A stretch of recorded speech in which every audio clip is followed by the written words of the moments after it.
can rein it in before I get sick. I have a particular taste. Even if I were rich, I'd want a girl like you. I like you not because of how you look. Yeah? What's that supposed to mean? The truth is, all I would need is 3 days to realize that I don't want this life. Such an amount of money really motivate a man. Could totally change him.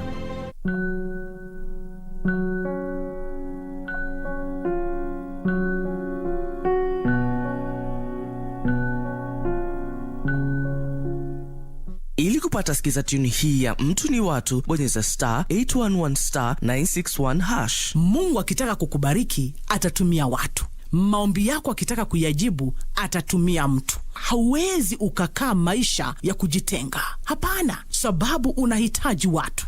Angalia, toka nje, wacha kukaa peke yako. Toka, kutana na watu. Jumuika na watu, penda watu. Furahia watu, zungumza na watu. Baraka. Ili kupata skiza tune hiyo ya mtu ni watu, bonyeza star 811 star 961 hash. Star 811 star 961 hash.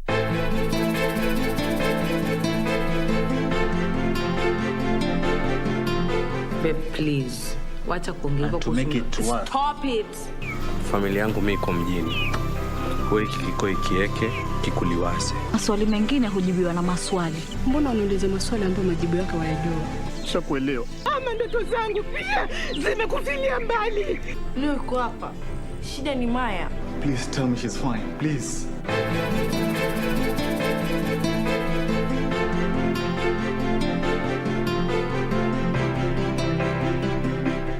Beacon Furnitures Limited. We're local manufacturers of quality office furniture, dealers in quality office equipment like fireproof safes and cabinets. Our automated state-of-the-art factories at Henna House along Enterprise Road in Nairobi's industrial area. Our showroom is at Uniafric House, Koinange off Koinange Street. We are passionate believers in locally manufactured goods. When you and I buy locally made furniture, we impact on the livelihoods of our brothers and sisters. For orders, visit our showroom at Uniafric House, Koinange off Koinange Street. Beacon Furnitures Limited. Jenga Kenya, tupate ajira.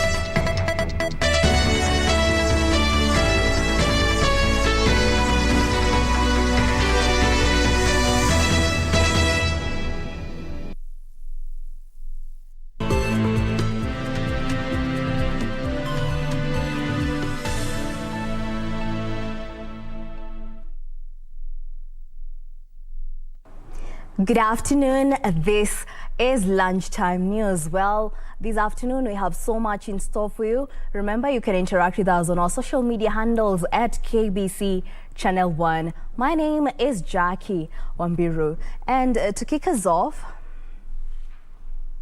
a man has allegedly been shot dead while another is nursing a bullet wound after students of Ramula Secondary School stormed a local police post to protest the death of their teacher.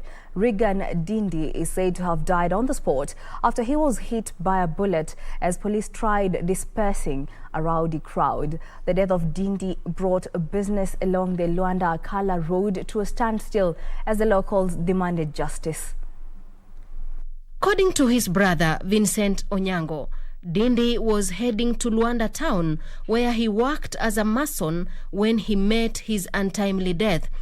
Huwa alikuwa ametoka nyumbani anaenda kazi, alikuwa juu ya pikipiki. Ni mtu alikuwa anaendeshwa. Na ndio nasikia polisi wanafunzi walikuwa wanaandamana. By that time ndio nasikia polisi alipigwa maana yeye alikuwa anapita hakuwa na chochote, alikuwa anaenda kazi side za Luanda huko. Onyango father said his brother was not among the rioters. According to the locals, this incident was caused by students storming the police station, pelting the officers with stones and other crude weapons. Siaya County Police Commander Michael Mushiri, however, dismissed the allegations that the teacher was murdered by a police officer in a love triangle. Yule mwalimu wakati alisikia anatafuta, ile ripoti niko nayo ni kwamba yeye alijitia kitanzi. He further said the teacher was facing defilement charges and could have committed suicide as a result to avoid facing the law. And now we cross over to Parliament buildings, where a section of members of Parliament allied to the United Democratic Alliance are currently addressing members of the Fourth Estate. Let's listen in whereby Senator Cherogey is currently addressing the media. A government that respects the rule of law, respects democracy, and respects the Constitution.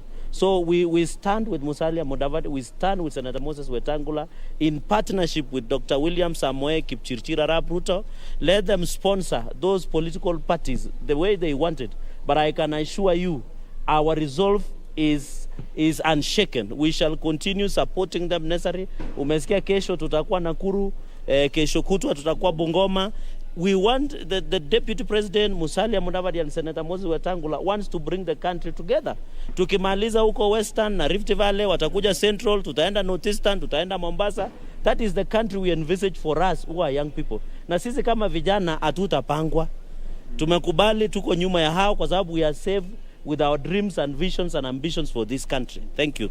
Kuna swali tu kwa viongozi kwa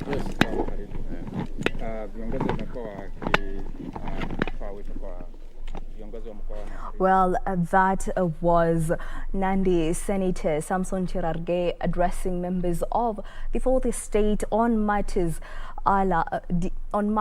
regarding the politics of UDA, ANC, among others. Well, we shall be bringing you a comprehensive bulletin later, a comprehensive report rather, in our subsequent bulletins later on. For now, we move on. A 14-year-old girl is fighting for her life at the Narok County Referral Hospital after she got electrocuted while walking home from school at Elangata Nderit area in Narok South Sub-County. Following the incident, the residents marched to the Kenya Power Company offices in Narok Town, where they held a demo asking the power company to take responsibility for the injuries. The teen girl who hails from Narok County is nursing injuries at the Narok County Referral Hospital after she was electrocuted. According to Area Chief Patrick Moipei, the girl was electrocuted when she stepped on electric cables Thursday last week. But despite the incident being reported to the Kenya Power Company, they have not responded. Kenya Power wamekuwa very much negligence of high order kwa maneno ya kupiga simu. Tulipiga simu wiki 3 tangu tu hiyo post yanguke, na walikuja kuitikia kuja wakati ambaye mtoto wetu alishaumia. So tunaarifu ya kwamba washughulikie mtoto wetu kwa kikamilifu kabisa.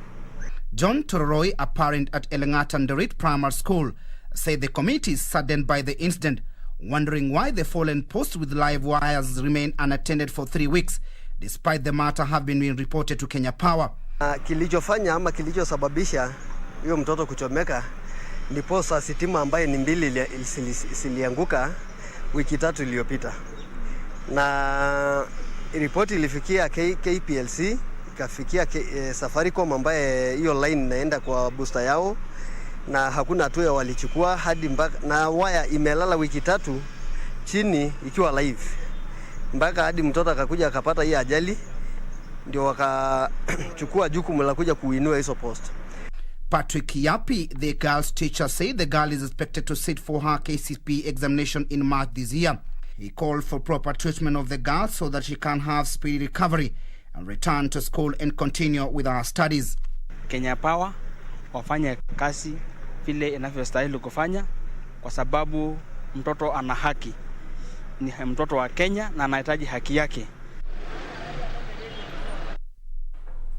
In other news, prisoners at Mwea Prison, whose belongings were reduced to ashes, have benefited from a donation of mattresses and blankets from a well-wisher. According to the prison management, some prisoners are already complaining of cold-related complications and urgently need assistance. The arrival of 80 mattresses and 100 blankets at Mwea Prison signified a new dawn for the prisoners. The beddings donated by the Faraja Foundation that helps to reintegrate offenders back to the society. Close to 150 prisoners were forced to spend nights in the cold, with others sharing beddings after their dormitory was razed down. Others saying that they had lost important documents they planned to use to appeal their cases. According to the officer in charge of the prison, Samuel Ruto, the affected inmates have been less productive, with others complaining of cold-related problems and psychological trauma. Initially, they were complaining of not having slept well, so they are unable to dig more. So they will dig more, there will be more rice next time you come because they will be strong enough. Of course, you will know, if you don't sleep well, you will not be a happy person. So I know my people will be happy, have a nice sleep, because that was giving them nightmares, sleep on a bare floor. You donate a mattress to a man, you're preventing the man from catching diseases like pneumonia and other cold-related illnesses. And you see, once you prevent them from doing that, then you are making them to be productive. Nancy Okwari, Lunchtime News. Still in the political arena, Kakamega Governor Wycliffe Oparanya claims the alliance between UDA and ANC will create a space for Azimio la Umoja to enjoy majority support in the western region. While downplaying the alliance, Oparanya accused ANC party leader Musalia Mudavadi of trying to propel UDA in the region at an expense of the community. Speaking at a meeting with leaders from Kakamega and Trans Nzoia counties, Kakamega Governor Wycliffe Oparanya claimed the much-hyped earthquake by ANC leader Musalia Mudavadi was a stillbirth. Mambo ya oka imekwisha. Kwa sababu mliona vile wana Kalonzo Musyoka na Gideon Moi wakiondoka. Accusing Mudavadi of misleading the community for his own political mileage, Oparanya said the unity will be inconsequential come August. Tulijua tu mahali wanaenda kwa sababu tunaona vile watu wao mashinani vile wanabehave. Hata mliona vile seneta wetu vile anaongea, na tumejua sasa wametuachia nafasi na sisi tuko kwa Azimio na moja. And as Kilifi succession politics intensifies, two political rivals, Deputy Governor Gideon Saburi and Aisha Jumwa, were forced to use the same podium to pitch for their bids. Jumwa condemning the outgoing governor for unveiling his new party PAA, terming it as a selfish agenda. Na utakaoleta mwelekeo tofauti katika masuala ya kuinua viwango vya elimu ndani ya Kilifi County. Kwa hivyo wakazi wa Kilifi County, ndoto hii, mawazo haya yanatakikana kufanyiwa kazi, na ni lazima kuwe na kiongozi akifuatwa na watu wake. While the deputy governor urged locals not to elect corrupt leaders. Ni sisi tuangalie tabia za wale ambao wanataka uongozi. Tuangalie matendo yao. Tuangalie kila kitu wanachokifanya kwa jamii ni namna gani, ili tunapokwenda kuchagua tusije kujilaumu baadaye. For Lunchtime News, I'm Zainab Said. Still on the same, Azimio la Umoja allied political parties in Kisii have vowed to support ODM leader Raila Odinga in his presidential quest. During the meeting, the party leaders stressed on unity of political purpose by community in Nyanza region to also enjoy the national cake. The parties, including ODM, Jubilee and the Kenya National Congress, vowed to vote for Raila overwhelmingly in the polls as the 5th president of the country. Sisi tunaunga president wa Kenya, His Excellency Uhuru Muigai Kenyatta. Ile katiba imeweka katikati kuweka watu wa Kenya pamoja wakishirikiana na mwenzake Raila Amolo Odinga. Hapo ndio tunasimama ndani zaidi. The leaders led by Kisii Governor James Ongwae cited the region as a cradle for ethnic diversity in the pre- and post-independence period, urging its members to elect Raila as president this time round.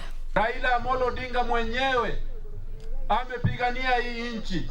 Mambo ya devolution, hii devolution unaona magavana wamejaa hapa wanatafuta kiti ya ugavana. Yeye ndiye ameleta. Hata mambo ya kusema kwamba 35% ya pesa ya serikali ije mashinani, yeye ndiye alikuwa anasema. Kisii Deputy Governor Joash Maangi told the area electorate not to squander the available opportunity to vote for the president. Tangu 1963 tumekuwa tukikaribia uongozi, karibu tunakaribia kidogo, lakini tukifika mwisho tunashindwa. This is our time. The leaders called for the setting aside of political differences in the region to vote as a bloc. Reporting for Lunchtime News, I'm Wambiru Otiende. In other news, education stakeholders have raised concern over the high number of children dropping out of school in Kajiado County. Speaking in Oloitoktok during the International Day of Education celebrations, Kajiado South District Education Officer Peter Bitter cited female genital mutilation as one of the factors that are hindering the education of the girl child in the region.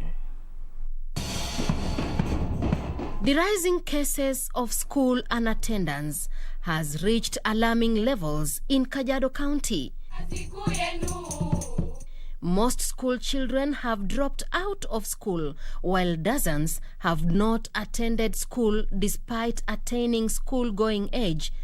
As the world marked International Day of Education, stakeholders underscored various factors that have contributed to school dropouts. Ni mambo ya kiangazi, wengi wanakosa kuja shuleni kwa sababu hakuna lishe la kuja kula, hakuna lishe la wao kuja kupata shuleni. Na pia ile distance yenye wanatembea kutoka manyumbani kwao mpaka shuleni ni ndefu sana. Kwa hivyo utapata wengi wao wanakosa kuja shuleni, na pia wazazi wamelegeza kamba. Tukue pamoja ndio tuhakikishe watoto wote wako mashuleni, kwa sababu nasema hivyo unapata kuna changamoto kwa kila upande. Mtoto wako shuleni amelipiwa school fees, lakini kuna mara anafukuzwa nyumbani kwa sababu ya fedha zingine wanaitisha kama development.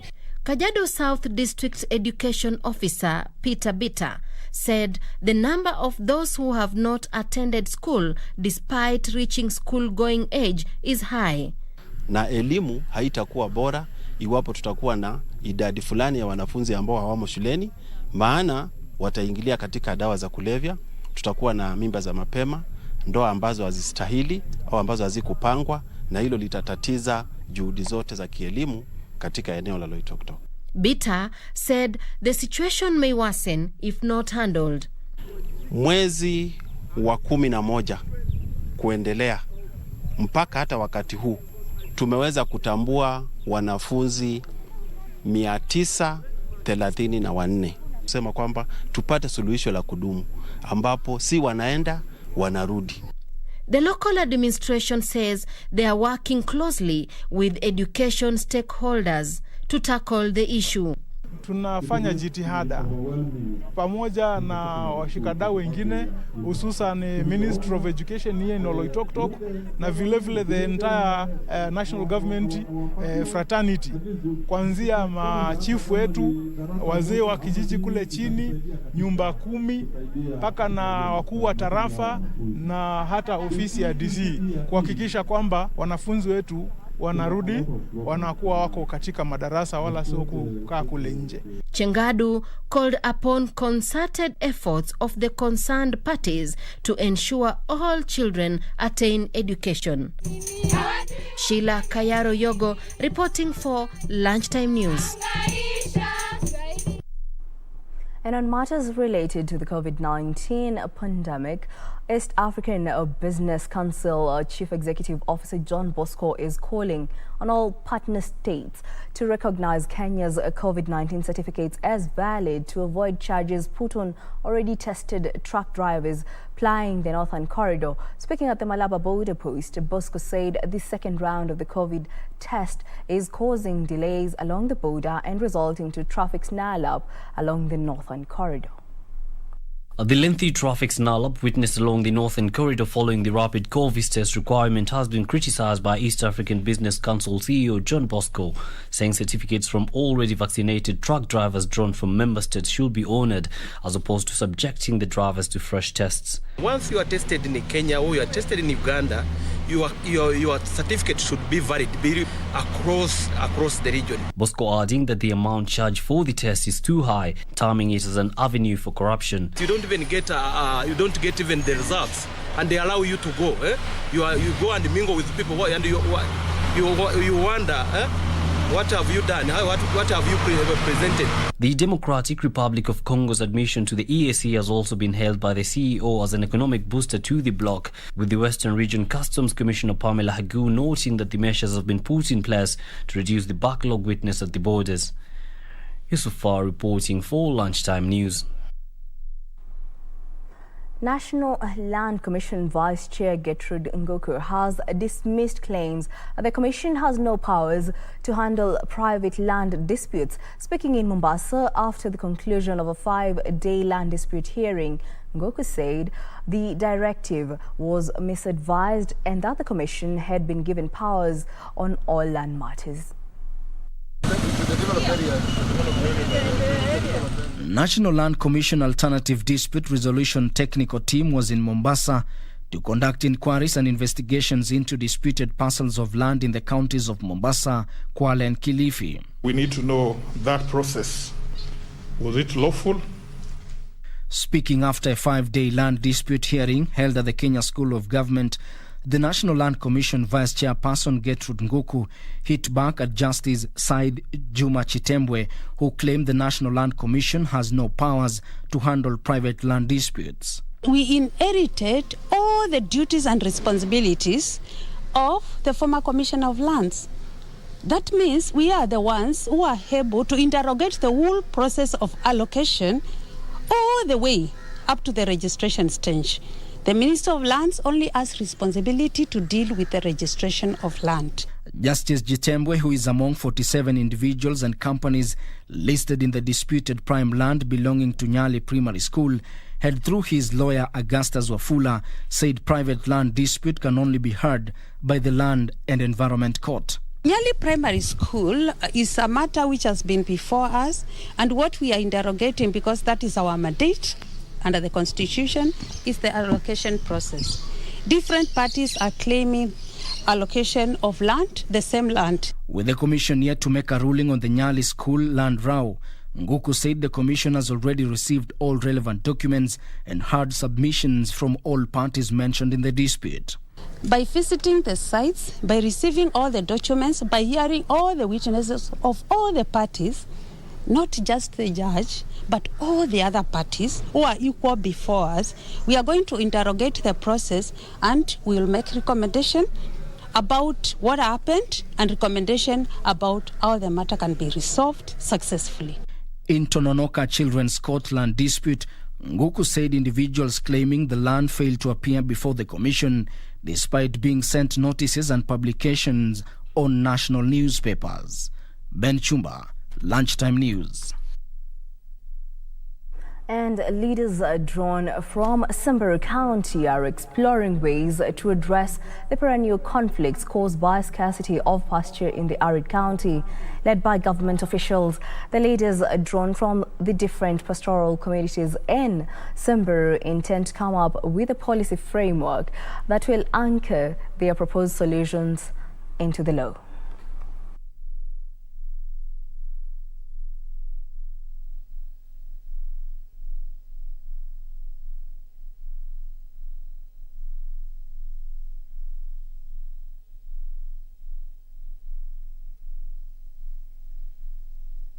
The policy will be a very useful framework because it will give an opportunity for communities, the county government of Samburu, to manage the rangelands in an effective and in an efficient way.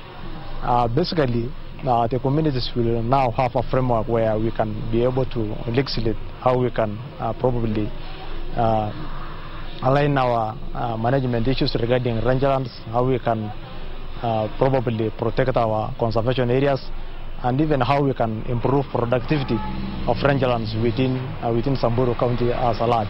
Tukiendelea kuendeleza hii mkutano ama kuendeleza hii neno katika Wasamburu, pengine tutakuwa na moja ama mbili ambaye anatusaidia. Naweza support hiyo kwa sababu bila hiyo mambo ya mazingira hatuna mahali tunaenda. Hatuoni mahali tunaelekea kama hatuna mpango ya malisho ya mfuko ambayo ndio nguzo ama ndio mkuu yetu ya ambayo inatusaidia kwa kila kitu. Samburu County basically is 90% a pastoralist community, and therefore there is a greater need to regulate the way the environment is used, to regulate grazing patterns and during these dry seasons, and therefore this is why it is important for us as a department to sit down together and discuss with a number of partners to bring the expertise, to bring their knowledge and their professionalism into this document, to make sure that it's all inclusive and addresses a number of very, very, very pertinent issues in regards to the rangeland use and management in Samburu County.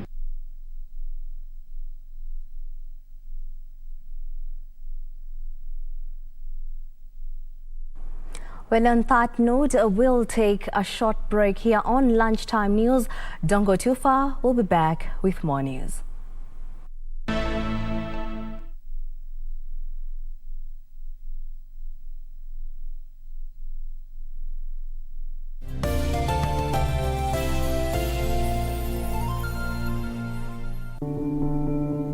Tusirudi nyuma kwa mipaka na nchi kufungwa.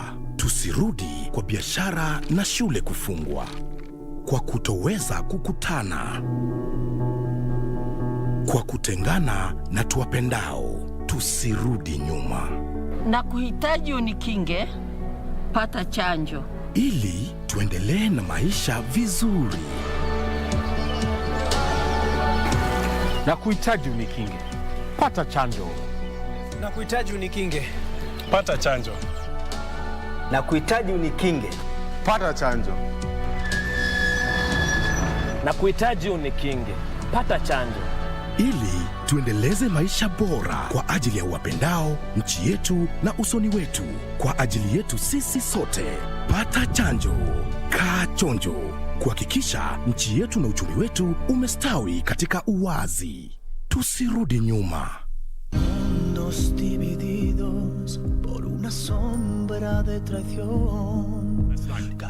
If you want my fingerprints, then call my attorney. I can tell you how things stand on certain things, Mariela, but giving you a copy of the file is something I can't do.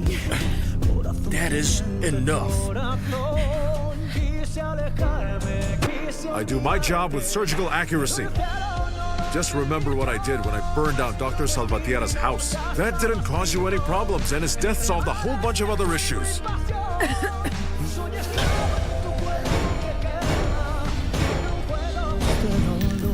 Lying heart. Sembrando el veneno y la ambición. Do you have a news story to share with KBC? Get in touch swiftly on email news@kbc.co.ke or call 0723-892-654 or 0734-780-124.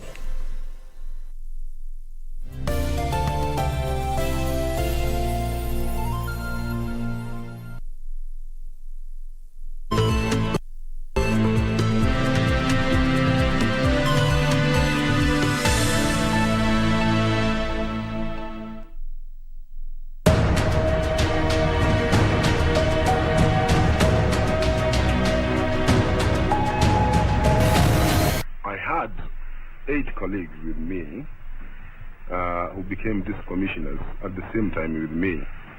And of course, there before, we had other African district commissioners. Do you have any tribal problems as a Kikuyu when you have to deal with people from other tribes? Far from it. I feel even happier when dealing with other people. I have worked in another province, Nyanza province, which is predominantly the Baluhia and the Luo, who, of course, had apprehensions first when I got there. But I've got quite a number of friends there, and I would be quite happy to work in the area.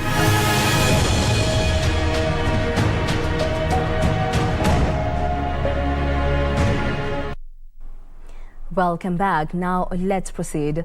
Chinese President Xi Jinping has called for joint efforts to chart the course of economic globalization and forge new models of global growth, cooperation, governance and development. Addressing the opening plenary of the 2017 World Economic Forum annual meeting, Xi said global vision not only embodies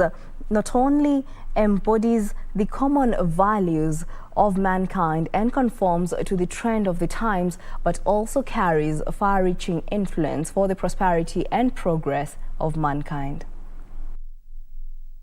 President Xi made a 4-point proposal on common development, namely jointly defeating the pandemic, promoting steady recovery of the world economy, revitalizing global development and seeking peaceful coexistence and win-win outcomes. It reaffirmed China's commitment to pursuing high-quality development, reform and opening up, as well as ecological conservation, to create a better post-COVID-19 world. The Chinese president called for discarding Cold War mentality and seeking peaceful coexistence and win-win cooperation. In a world affected by combined major changes and a pandemic unseen in a century, President Xi said global vision not only embodies the common values of mankind and conforms to the trend of the times, but also carries far-reaching influence for the prosperity and progress of mankind. President Xi offered distinctive Chinese solutions to global challenges and demonstrated Chinese sense of responsibility, making the voice of the world's second-largest economy heard by others. The Chinese solutions are pushing the world to move forward and have won high prizes from the international community. Timothy Kipnoso for Lunchtime News. Dr. Monya Oyaki joined politics after he was picked to be President Jomo Kenyatta's personal doctor. In our segment, The Cabinets, we focus on the late Dr. Oyaki, who served in Kenya's first independence government.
The government and IEBC officials in Busia County have changed tack and are now moving from door to door as they rush against time to register at least 135,000 eligible voters in the county. The county has registered low numbers since the commencement of the second phase of enhanced mass voter registration exercise that comes to a close in a fortnight. Achola Simon has more details. I'm still a registered voter. Worried about the low turnout of potential voters in the ongoing voter registration exercise, government and Busia County IEBC officials have now embarked on a door-to-door mobilization campaign as they race against time to meet the set targets. So it's all systems go. We have about 2 weeks to go. 1 week is already gone. Our chiefs and our assistant chiefs, clan elders and village elders, all are out there combing homes and reminding the chiefs. And of course, our IEBC officials are also in various stations, combing out people to go and register as voters. We have 3 registration kits in every ward, manned by 2 clerks. And voter mobilizers. These voter mobilizers, they are 2 per ward. These voter mobilizers, their work, that's what might change things, is to move, not to educate people, but to mobilize people by walking from home to home, door to door, with the kit and mobilize people so that they are fishing out those people, because you know we are targeting the youths. Busia County has about 135,000 potential new voters yet to be enlisted as voters. Butula Sub-County, for instance, just managed to register a paltry 900 new voters last week against a projection of over 5,000 new voters. Kwa hivyo mimi naomba watu wangu wa Butula na the entire Busia County, tafadhali jitokezeni mchukue kura, ndio kura zetu ziwe juu. Hiyo itawapatia nafasi ya kuelect the right leaders that you need in 2022. The sub-county seeks to register at least 18,000 new voters at the end of the second enhanced voter registration exercise currently underway. Advise people of Butula and people of Busia this is the last registration of voters that is going to be conducted before the general elections. After 6th of February, there is no more registration. So these people should come out and acquire and register as voters. I'm not so much keen on transfer voters because some of them are organized and influenced, but I'm very serious about the new voters. Busia County Women MP Florence Mutua also wants the government to hasten issuance of ID cards to those who have already applied for the cards to ensure they register in time as voters. We have managed to pick 700 IDs. That is for the entire Busia, not just Butula. Butula hours are 500 out of that lot, and the 200 are for the rest of the county. And we'll continue doing this as quickly as we can because we have 3,000 new IDs still lying at the national office. If we can be facilitated for them to be done quickly, we will get, of course, those other votes, other IDs. Mutua spoke as she officially launched the second phase of the IEBC voter registration exercise in Butula sub-county. Achola Simon, Lunchtime News, Busia County.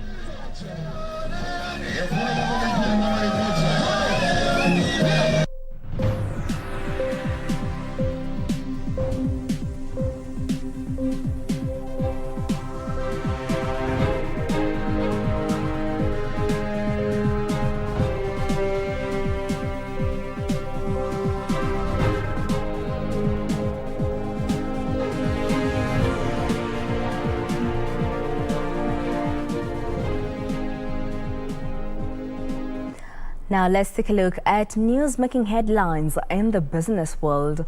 The Kenya Agriculture and Livestock Research Organization has introduced an improved breed of cattle that has been developed to withstand harsh weather patterns. KALRO Director General Dr. Eliud Kiriger says the improved crossbreed between the indigenous Sahiwal and the exotic Frisian was resistant to most pests and diseases and had the potential to yield 30 liters of milk per day. The erratic weather patterns have affected fodder production, which has affected production of livestock products such as milk.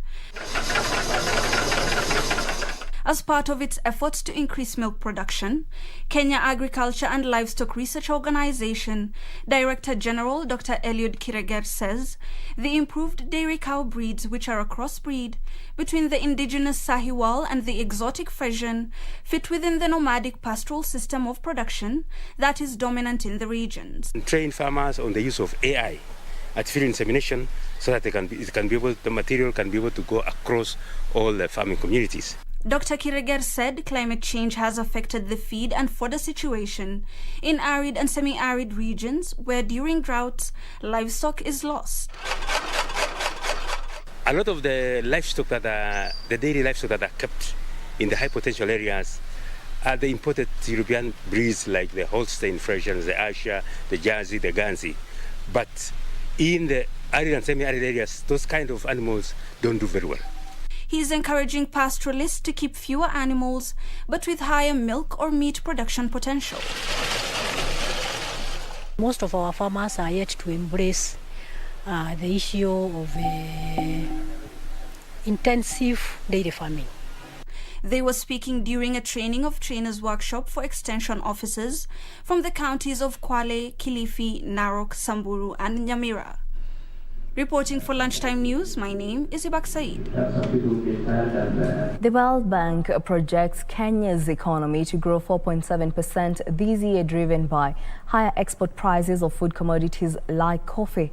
In its latest Global Economic Prospects of January 2022, the World Bank maintains its earlier projection in June last year, despite revising Kenya's 2023 GDP projection, which the lender has slashed to 5.1% from earlier forecast of 5.8%. The latest Global Economic Prospects of January 2022 report by the World Bank indicates that Kenya's economy has demonstrated resilience to the COVID-19 shock, with output in the first half of the year set to rise above pre-pandemic levels. Higher prices of food commodities are expected to anchor Kenya's economic expansion. Tea, coffee, cut flowers and vegetables are among the top export commodities for Kenya. Currently, Kenya is the world's leading exporter of black tea and cut flowers. Despite this, the World Bank warns that poverty, food insecurity, rising food prices and geopolitical tensions could dampen consumer sentiment and slow the growth. In addition, the report by the World Bank indicates that other uncertainties such as a drought and lower than average rainfall could affect the projected economic growth rate. The coronavirus pandemic as well as uptake of COVID-19 vaccination could disrupt growth, derail structural and fiscal reforms, as well as amplify health challenges. The World Bank's projection has been backed by Saiton Investments that also projects the economy to expand 4.7% this year, supported by economic and business recovery from COVID-19 misfortunes. The latest review by Saiton Investments projects that support by the continued reopening of the external trading partners will boost estimated growth for 2021, given the erratic weather affecting agricultural produce and the August 2022 general elections, which economists say risk destabilizing the macroeconomic environment. Traffic snarl-up at the Kenya-Uganda border in Busia has so far reduced to only 8 kilometers from 25 last week. Officials have only one day to clear the backlog following an agreement between Kenya and Uganda on a unified COVID-19 vaccination certificate that set the deadline to open up traffic for Wednesday. Last week, Kenya and Uganda officials agreed on modalities to have a single COVID-19 certificate to ease the movement of goods and services across the two countries. This was aimed at clearing the traffic snarl-up at the border points that stretched 80 kilometers at the Malaba border and 30 kilometers at the Busia border. The two East African nations agreed to ease the gridlock by the end of this week. With the deadline fast approaching, the 80-kilometer backlog in the Malaba border has drastically reduced to 25 kilometers, with the Busia border that had stretched 30 kilometers reduced to 8 kilometers. A backlog of 80 kilometers on Malaba side, and that has been reduced to 25 kilometers as I'm speaking to you. Kenya has sent extra custom officials and equipment to assist in clearing of trucks that are still stuck in the border. With our counterparts, we are working. I've even sent reinforcement from other areas, Customs, Kisumu, and Isebania to come here and assist in clearing backlogs. East African Business Council is calling for a unified COVID-19 certificate in the East African community to ease the cost of business in the region. Creating for mutual recognition. Once you are tested in Kenya or you are tested in Uganda, your certificate should be valid across the region. Traders transporting horticultural produce in the East African region have been advised to seek transport and inspection certificate beforehand to reduce congestion at the border points. Last year, the Ugandan government had placed a 3,000 shilling mandatory COVID-19 vaccination for visitors, causing an uproar from truck drivers and traders. Benson Rioba reporting for Lunchtime News. The International Monetary Fund will present an updated macroeconomic framework to all of Chad's creditors by the end of this month amid pressure for creditors to finalize a debt restructuring plan with the African country. The global lender says public and private creditors need to finalize a debt restructuring plan with Chad by the end of March to restore durable economic growth. Here are more details and many more making headlines in the African continent. IMF and Chad are expected to hold a series of separate meetings with official and private creditors to discuss options to overhaul the country's debt burden. Creditors would also receive updated debt sustainability analysis calculations based on the new economic projections, according to the source. In January 2021, Chad became the first country to request a debt restructuring under the G20 Common Framework agreed in 2020, while Zambia and Ethiopia followed suit, asking for relief shortly after. The framework is designed to allow countries to overhaul their debt burdens rather than just grant temporary debt relief. However, progress has been slow with the death of Chad's president in April. Meanwhile, earnings from Uganda's export processing zone increased to a record high of $1.2 billion last year from $154 million in financial year 2019-2020. A report by the Uganda Free Zones Authority says exports of semi-processed gold was the primary driver of growth for a second consecutive year, accounting for 93% of total EPZ export earnings at $1.1 billion. The next major earners were flour and horticulture exports and tobacco, accounting at $46 million and $38 million respectively. With a significant rise from $106.4 million to $1.16 billion, the United Arab Emirates was the major destination for exports from Free Zone. Finally, Nigeria's government has suspended plans to remove its long-standing subsidy on petroleum products in July, saying the timing was problematic amid rising inflation. Analysts say with a presidential election set for early next year, removing the subsidy would have been a politically sensitive move. Nigeria faces double-digit inflation in the wake of a weaker currency and fragile economic growth, which could further worsen if the subsidy was scrapped. Finance Minister Zainab Ahmed said the fuel subsidy, which cost Nigeria up to $7 billion a year in revenue, was set to end in June, but the government will ask Parliament for extra subsidy payments until a suitable time for their eventual removal. Now, UK-based consumer goods giant Unilever is set to announce thousands of job cuts this week. The Marmite and Dove soap maker will slash the positions in more than 100 countries, with cuts in the low thousands planned. It comes a week after the firm failed in its bid to buy the consumer health division of GlaxoSmithKline for €50 billion. Details of these and more in our International Business Roundup. Mounting pressure from investors to accelerate its growth. The UK-based firm, which has 149,000 staff worldwide, will make the layoffs as part of a wider restructuring that will see it adopt a more competitive operating model. The firm employs more than 6,000 people in its operations in the UK and Ireland. Unilever had initially said it wanted a bigger slice of the personal healthcare and hygiene market to offset slow growth in its food business. But GSK, which owns brands such as Sensodyne toothpaste and Panadol painkillers, said the offer fundamentally undervalued the division, and Unilever has since refused to raise its bid. Meanwhile, South Korea's Hyundai Motor forecast that its vehicle production would rebound in the first half of this year as a global chip shortage is expected to ease gradually from the second quarter. The normalization of auto chip supply and demand is expected in the third quarter when the capacity of semiconductor companies is expected to rise. Southeast Asia is central to the supply of basic chips that drive the world's cars, smartphones and home devices, with Malaysia's chip assembly industry accounting for more than a tenth of a global trade worth over $200 billion. COVID-related lockdowns in the region have disrupted several industries since last year. Finally, Sweden's telecom firm Ericsson reported fourth quarter core earnings above market estimates, helped by higher sales of telecoms gear as more countries roll out 5G networks, offsetting a loss of market share in mainland China.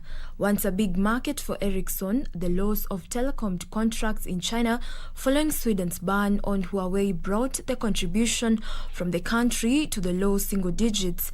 The company says North America continues to grow very strongly, seeing a 16% growth in the quarter in its constant currency, while a resurgent Nokia has been increasing competition in several markets. Ericsson was also able to grow in Europe and Latin America.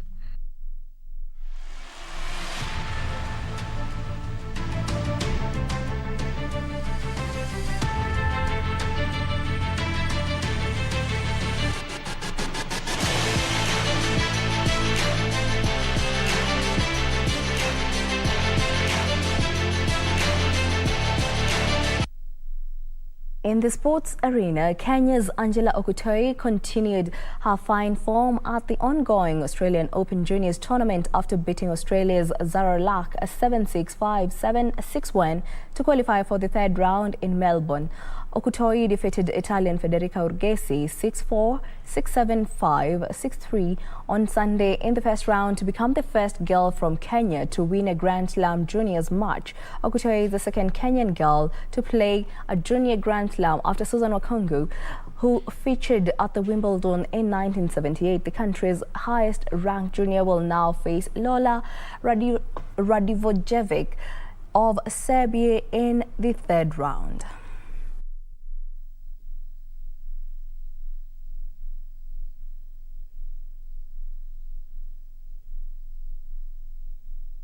Cameroon qualified for the quarterfinals of the Africa Cup of Nations after a 2-1 win over Comoros.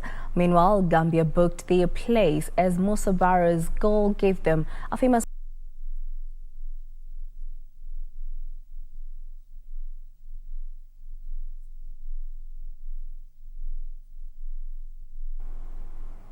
Well, that report brings us to a close here on Lunchtime News. Thank you for choosing Lunchtime News. For more news, check out our website at kbc.co.ke.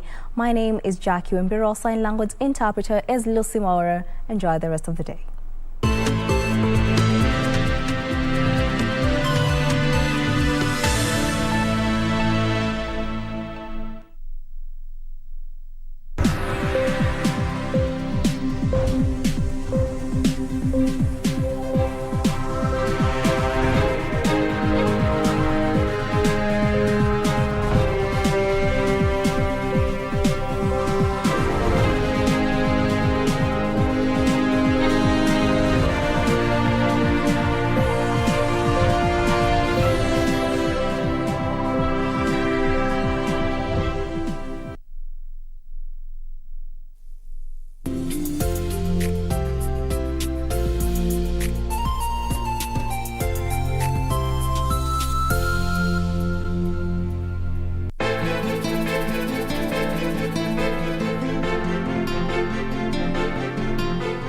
Please, wacha kuongea to make it work. Stop it. Familia yangu mimi iko mjini. Kikoi kikoi kieke kikuliwase. Maswali mengine hujibiwa na maswali. Mbona unauliza maswali ambayo majibu yake hayajua? Shakuelewa. Ama ndoto zangu pia zimekufilia mbali. Leo uko hapa. Shida ni Maya. Please tell me she's fine. Please.